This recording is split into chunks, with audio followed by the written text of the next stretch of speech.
Bismillah, baik. Ngejawab pertanyaan berikutnya.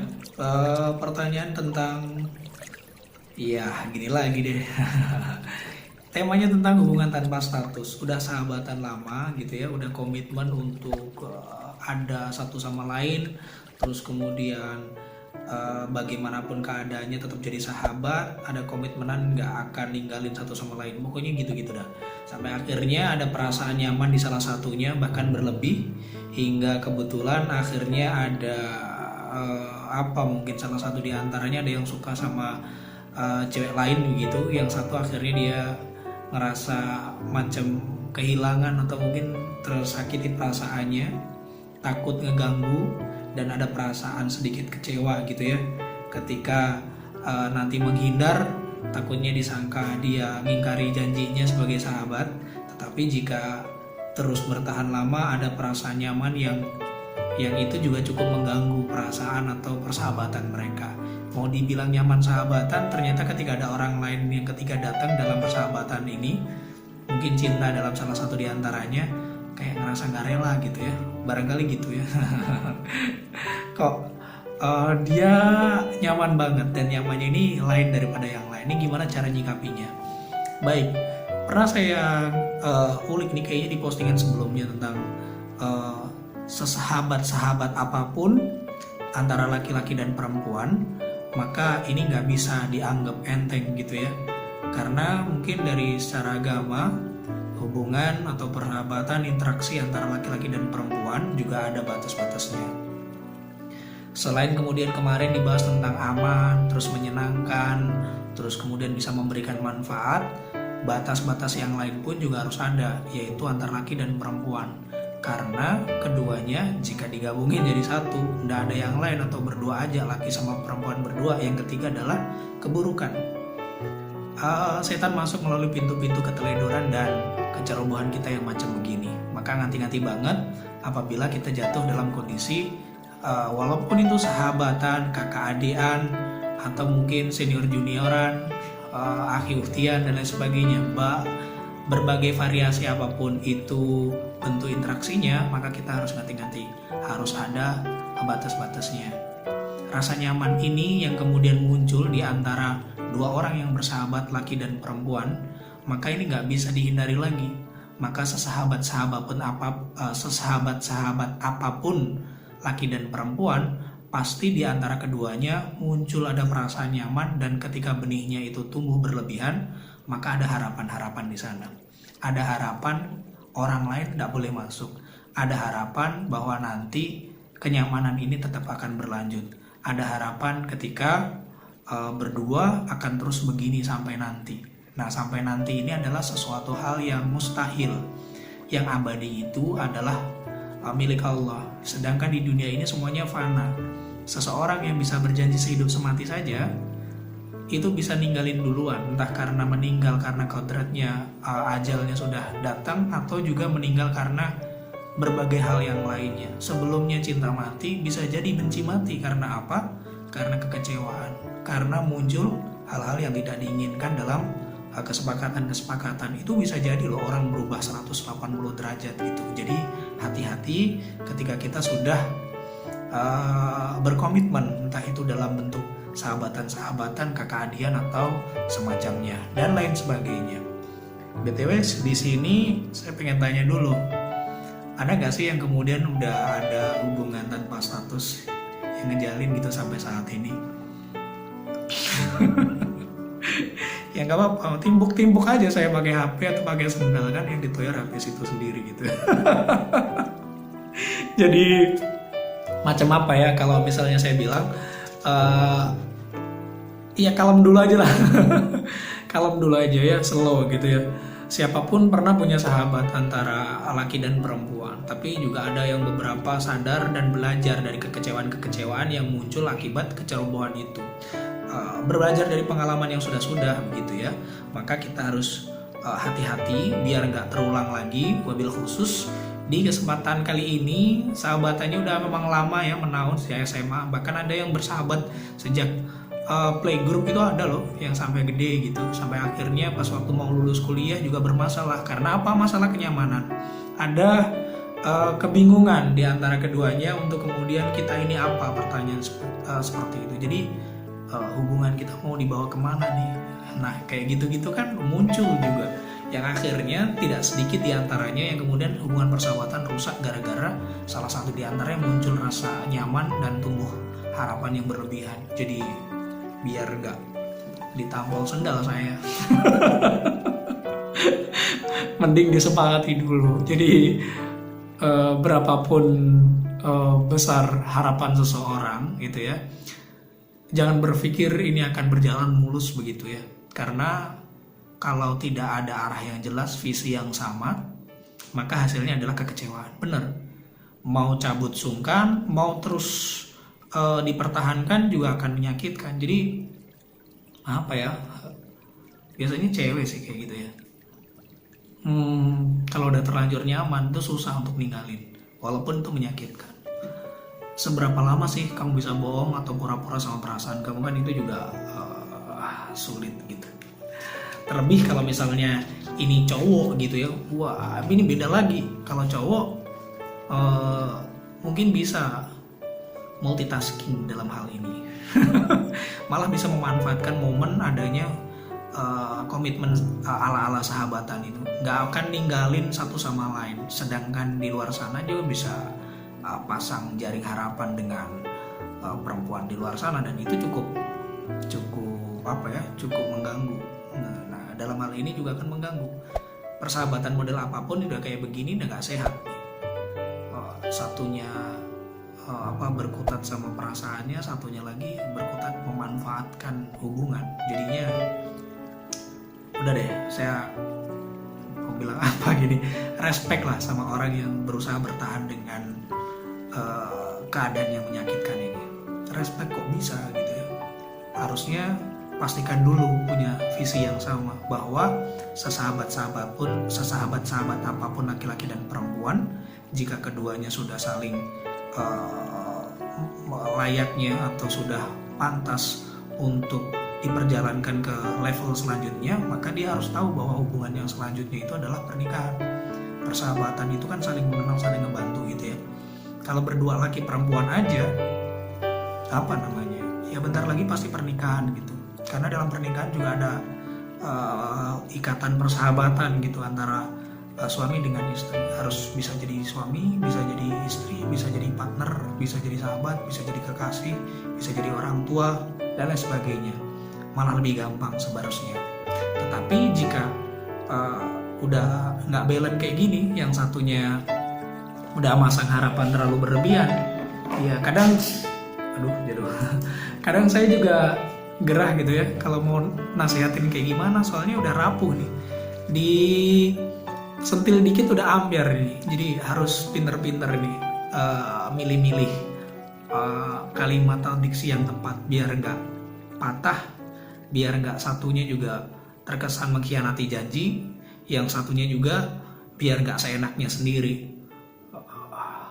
Biasanya sih paling gampang, kenapa ada orang yang kemudian mempertahankan hubungan macam begini, yang rumit ala-ala drama Korea begini, biasanya dia tahu bahwa salah satu di antaranya itu udah ada yang jujur suka sama seorang. Misal nih, ada cewek sama cowok sahabatan, si cowok kayaknya udah punya pacar misalnya gitu, maka si cewek akan sungkan juga untuk kemudian masuk di antaranya. Mau pakai jalan apa kecuali jalan persahabatan? Nggak bisa. Jadi lebih aman jadi sahabat daripada nembak dan konyol akhirnya ditolak karena dia jelas-jelas udah punya pacar gitu ya. Pakai peluang berhasil juga kecil. Ini analisis dunia-duniaan aja ya. Analisis biasa aja gitu. Belum lagi masalah agama. Yang berikutnya, karena memang udah tahu satunya udah ada komitmenan atau mungkin sudah ada seseorang yang dia sukai, akhirnya dia nahan perasaan, udah pura-pura aja dari senyaman mungkin jadi sahabat atau yang selalu ada buat dia gitu ya. Yang berikutnya, kenapa kok mempertahankan hubungan yang absurd macam gini ya? Ya biasa paling gampang itu takut ditolak, biasa cowok gitu ya. Karena udah sahabatan lama gitu ya. Kalau ntar berlanjut ke jenjang yang lebih serius begitu. BTW tadi yang pertama, kalau pacaran sih masih memungkinkan ya. Hati-hati kalau levelnya jauh lebih berat lagi, yaitu satunya sudah punya pasangan halal, suami atau istri. Jadi untuk bisa masuk ke dalamnya harus bersahabat dulu. Wah, itu lebih parah, itu bahaya boy. Nanti Bor ya. Oke, skip. Poin yang kedua tadi tentang kenapa kok ada mempertahankan sahabatan-sahabatan ala-ala begini. Biasanya takut ditolak. Takut ditolak. Buat cowok yang macam begini, karena saya juga mungkin sudut pandang cowok sama ya. Kalau takut buat ditolak, waduh. Gimana dia bisa ngelindungin kamu kalau dia aja buat menyatakan perasaan untuk ngomong saya pengen nikah sama kamu aja takut gitu. Gimana cara ngelindungin kamu ntar lo ngomong aja takut? Nggak ada keberanian, powernya kurang, powerless cowok yang begini. Maka lebih baik ya it's fine jika sudah waktunya, udah persiapan, udah memantaskan diri dan sepertinya sudah tidak ada hal-hal yang menghalang-halangi, kenapa nggak diutarakan perasaannya dengan cara yang benar, dengan proses yang tepat, yang disuka sama Allah. Nyatakan saja, biar nggak jadi jerawat ntar ya. Salah-salah kalau udah nahan perasaan terlalu lama, terus dia nikahnya sama sahabat sendiri, kan nyesek juga. Kalau buat menyatakan cinta, perasaan dengan cara yang halal aja, dia nggak berani, maka udahlah tinggalin aja. Yang begitu mah nggak bisa ngelindungin kamu gitu ya. Begitu juga sebaliknya, yang kayak begitu nggak akan membuat harga diri kamu atau kemaslahatan keluarga kamu jadi lebih baik. Tinggalin aja, udah, percaya aja. Kalau dia datang lagi dengan kondisi yang lebih baik, udah ini ya udah terima begitu dengan syarat dan konsekuensi yang sudah kamu pertimbangkan sebelumnya. Tadi ragu udah, dia udah punya pasangan udah. Kenapa kok kemudian masih bertahan dengan hubungan ala sahabat-sahabatan? Yang ketiga adalah biasanya ragu-ragu. Ini benar nggak ya? Kalau aku tinggalin begini, terus saja begitu sampai akhirnya berjalan bertahun-tahun. Biasa makin lama itu akan makin menyakitkan, makin kompleks, makin ruwet, ngabisin waktu. Dan yang jelas makin lama ditahan, makin lama tumbuh harapan, makin ragu-ragu, makin menyakitkan hasil akhirnya. Buang-buang waktu kayak begini boy. Jadi basi banget jadi masih ragu selama 2 tahun ragu. Ini harusnya bisa dijadikan alasan untuk progres yang lain, untuk perbaikan diri, untuk nambahin ini itunya diri sendiri maupun keluarga. Banyak yang bisa dilakukan 2 tahun daripada hanya untuk ragu-ragu untuk nyatain perasaan ya. Jadi langsung aja arahnya ke arah yang positif, sampaikan gitu. Kalau istiqoroh dijadikan alasan untuk ragu, kok nggak muncul dalam mimpi, maka belajar lagi istiqoroh yang benar. Karena tidak hanya jawaban melalui mimpi saja, tetapi ada kemantapan dan prosesnya itu jelas begitu, sehingga keraguan-raguan ini bisa dikikis. Karena ragu ini datangnya dari setan gitu ya. Kalau udah keseringan ragu, memang ada introspeksi, kemaksiatan apa yang harus dikikis habis, dia mintakan ampun dosanya sama Allah, sampai akhirnya Allah munculkan rizki berupa hati yang tidak gampang meragu. Ini salah satu nikmat juga ya, hati yang kokoh, hati yang mudah untuk mengerti maksudnya Allah, hati yang mengerti ketika minta itu dijawab sama Allah gimana. Ini memang sebuah karunia yang luar biasa. Jadi memang harus diminta. Kita nggak bisa mendapatkan itu jika syarat ketentuannya masih belum kita selesaikan. Mungkin akan dibahas di bab istiqoroh gitu ya. Yang kemudian yang berikutnya, kadang kita tuh bingung bedain kekaguman kita, kecintaan kita terhadap seseorang itu. Sebenarnya kita tuh seneng kagum sama orangnya atau seneng sama konsepnya. Banyak orang yang nggak begitu cinta-cinta banget gitu sama orangnya, tapi karena konsepnya dia itu bagus dan menarik, maka kita akan cenderung menyukainya. Bahkan ini adalah booster yang paling luar biasa untuk kemudian bisa melanjutkan ke jenjang yang lebih keren lagi, yaitu pernikahan. Iya loh, bener loh. Gini, misalnya kayak gini. Gimana ya? Pernah jumpa kan sama pasangan yang dilihatnya itu biasa-biasa aja, kok mau sama yang begini gitu ya. Padahal kamu kan ganteng, padahal kamu kan cantik. Jadi masalahnya bukan cuma di ganteng aja, yang kemarin dibahas li jamaliha, padahal ada 3 faktor yang lain secara dunia ya. Li nasabiha, li maliha, li jamaliha, yang dari faktor dunianya. Nggak cuma masalah ganteng doang. Konsep dia dalam Kejujuran misalnya, itu juga cukup menarik loh buat cewek gitu kan. Cowok pun juga demikian sebenarnya. Jadi dia bangga dengan pekerjaannya walaupun mungkin secara harta dan malnya kurang begitu safety. Penghasilan sekian juta per bulan misalnya. Apakah cukup untuk dilihat sama beberapa orang? Tetapi karena dia gigih dan etos kerjanya tinggi, itu yang dikerjain, istiqomah di situ, dan sepertinya dia expert di bidang itu. Misal di bidang pertanian misalnya, dia total di sana, nggak malu dia harus terjun ke lapangan, harus garap sawah, kebun dan lain sebagainya, karena komitmennya dia, karena kesungguh-sungguhannya sih dia, karena konsep kebertanggungjawabannya dia. Jadi seneng nih orang-orang sama model yang kayak begini, daripada yang hasilnya banyak, mungkin sama-sama di bidang pertanian, omsetnya puluhan juta, tapi dia mendapatkannya nggak dengan satu cara. Misalnya dia ya juga ngapain, sama-sama halalnya, sama-sama baiknya, tapi seseorang dengan konsep yang utuh ya, yang perfect gitu, akan membuat orang jadi mudah jatuh cinta gitu, atau mudah kagum gitu. Aku menyukai kamu karena ya apa adanya begitu, karena kegigihan kamu, karena kekonsistenan kamu begitu. Sehingga kalau misalnya kamu ragu dengan hubunganmu itu, kamu persahabatan yang macam-macam itu, sebenarnya kamu nyaman karena orangnya, atau nyaman karena konsep yang dia tawarkan. Seandainya kamu nyaman sama konsep yang dia punya, maka bisa dijadikan kriteria tuh konsepnya dia tuh. Maksudnya gini, misalnya kamu seneng sama dia yang ulet gitu ya, yang gigih, yang bertanggung jawab menghidupi keluarganya. Seandainya kamu bertahan dengan orang yang model begini dan gak jelas-jelas mulu, maka sebenarnya kamu juga bisa untuk kemudian jatuh cinta sama orang lain, atau berkomitmen sama orang lain dengan cara yang benar, proses yang benar gitu ya, yang dia punya potensi yang sedemikian, walaupun bukan si dia. Artinya apa? Bahwa jatuh cinta itu bisa ditumbuhkan. Jadi bukan secara personnya.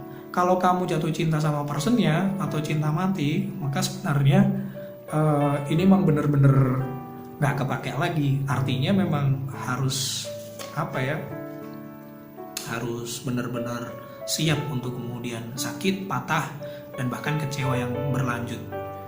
Ya udahlah, sudahi aja kalau memang yang kalian bikin ini, persahabatan ala-ala ini malah menyakiti perasaan. Bisa jadi nggak cuma di kamu loh ya, di dia pun juga merasakan hal yang sama. Mau udahan, mau menjaga jarak juga sungkan karena udah terlalu nyaman. Mau bikin hubungan baru sama yang lain juga takut menyakiti perasaannya si kamu. Begitu juga sebaliknya, kamu pun takut menyakiti perasaan si dia, yang akhirnya hubungan kalian itu ada kejenuhan dan ketidakjelasan. Makin lama makin menyakitkan, dan hindari ini. Jadi lebih baik punya visi ya. Kalau misalnya mau deket sama orang, mau bersahabat sama orang, mau interaksi, itu juga harus punya visi yang jelas. Bahkan dalam persahabatan yang biasa, pertemanan antara laki-laki sama laki-laki, perempuan dengan perempuan, dan dengan komunitasnya, harus punya visi yang sama. Supaya apa? Supaya tidak terjadi ketidakjelasan yang seperti ini, yang akhirnya akan melukai perasaan kita. Jadi gimana? Masih mau lanjut mempertahankan ketidakjelasan ini atau udah ya timpuk HP? Halo alam bisawab, semoga bisa menjawab. Libatkan Allah dalam setiap urusan supaya agar